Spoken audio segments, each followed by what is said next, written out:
ప్రియమైన దేవుని పిల్లారా, ప్రభువైన యేసుక్రీస్తు వారి పేరట ప్రతి ఒక్కరికి శుభాభివందనాలు తెలియజేస్తా ఉన్నాను. ఈ ఉదయకాలం దేవుని వాక్యాన్ని చదువుకుందాం.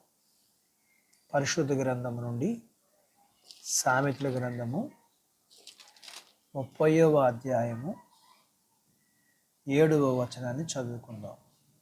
దేవా, నేను నీతో 2 మనవలు చేసుకుని చున్నాను. నేను చనిపోకముందు వాటిని నాకు అనుగ్రహింపుము. దేవుడు తన మాటలు మనందరి కొరకు దీవించునుగాక. ఆమేన్.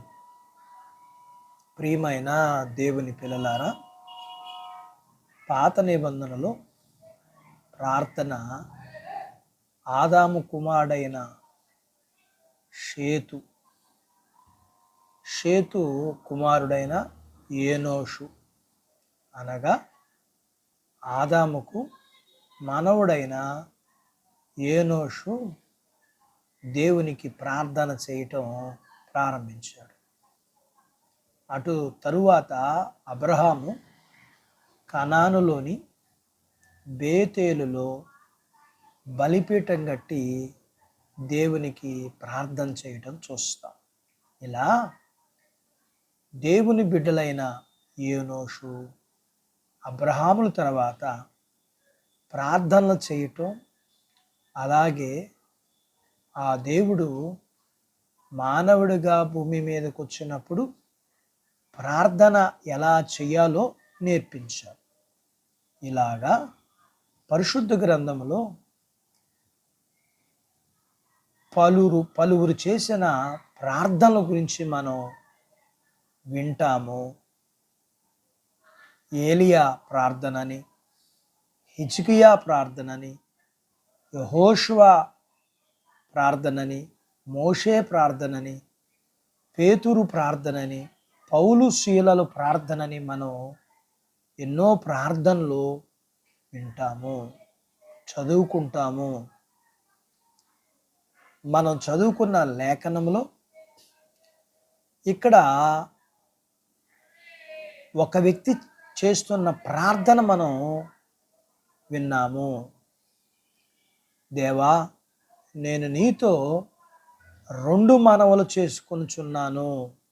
ఒకటి వ్యర్థమైనవి, అబద్ధమైనవి నాకు దూరంగా ఉంచు.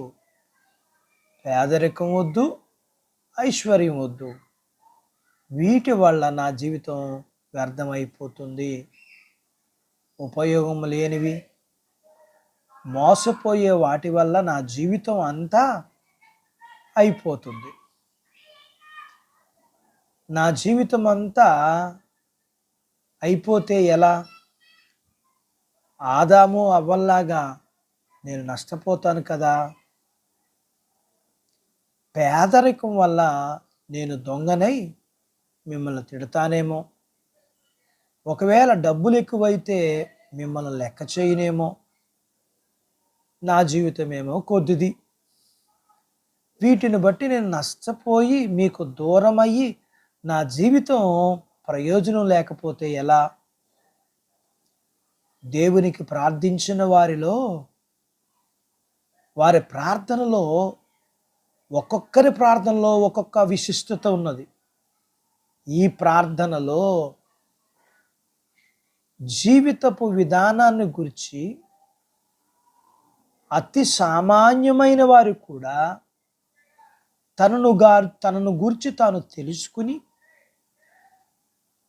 తనను గురించి తాను తెలుసుకుని తన జీవితం వ్యర్థంగాను, నష్టపోయినట్లుగా, తనకి తాను మేలుగాను, దేవునికి సంతోషంగా ఉండినట్లుగా దేవుని సహాయాన్ని కోరుతా ఉన్నాడు. నీవు అలాగే ప్రార్థన చేస్తే నీకు మేలు కదా. అట్టి ప్రార్థనా జీవితాన్ని, అట్టి జీవితపు విలువని తెలుసుకుని ప్రార్థించే వ్యక్తిగా దేవుడు నీకు సహాయం చేయునుగాక. ఆమెన్. దేవుడు తన మాటలు నీ కొరకు దీవించునుగాక. ఆమెన్. ప్రార్థించుకుందాం. మమ్మల్ని మిక్కిలిగా ప్రేమించిన మా ప్రియ పరలోకపు తండ్రి, మీ పరిశుద్ధ నామమును బట్టి మీకు వందనాలు చెల్లిస్తూ, వాక్యం విన్న మీ పిల్లల కొరకు ప్రార్థన చేస్తూ, మీ పిల్లలు తమ జీవితాన్ని గుర్తెరిగి తమ జీవితము మీకు సంతోషంగాను, వారికి అనేకులకు మేలుకరంగా ఉండేటట్లుగా తమ జీవితాల కొరకు ప్రార్థించేవారిగా మీ పిల్లల్ని మీరు సిద్ధపరచమని, వాక్యం విన్న మీ పిల్లల్ని, వారి కుటుంబీకుల్ని, వారి కుటుంబంలో ఉన్న చిన్న బిడ్డలని, యవనస్తులను, వృద్ధులను, స్త్రీ పురుషులను, వారి చదువులు, ఉద్యోగాలు, వ్యాపారాలు, పొలాలు, పశువులను దీవించమని, మరి ఒకసారి మీ పాదాల దగ్గర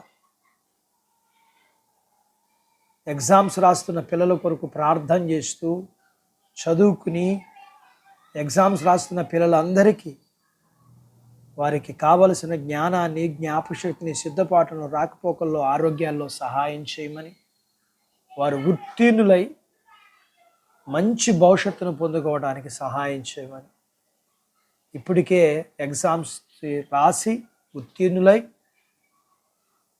ఉద్యోగ ప్రయత్నాలు చేస్తున్న వారికి కూడా ఈ విషయాల్లో ప్రార్థనా సహాయం కోరిన వారు కూడా మీరు జ్ఞాపకం చేసుకుని, ప్రతి వారికి మంచి భవిష్యత్తును మీరు అనుగ్రహించమని యేసు ప్రభు వారి పేరట ఈ ప్రార్థన మీకు చేస్తున్నాను తండ్రి. ఆమెన్. దేవుడు మిమ్మల్ని దీవించునుగాక. ఆమెన్.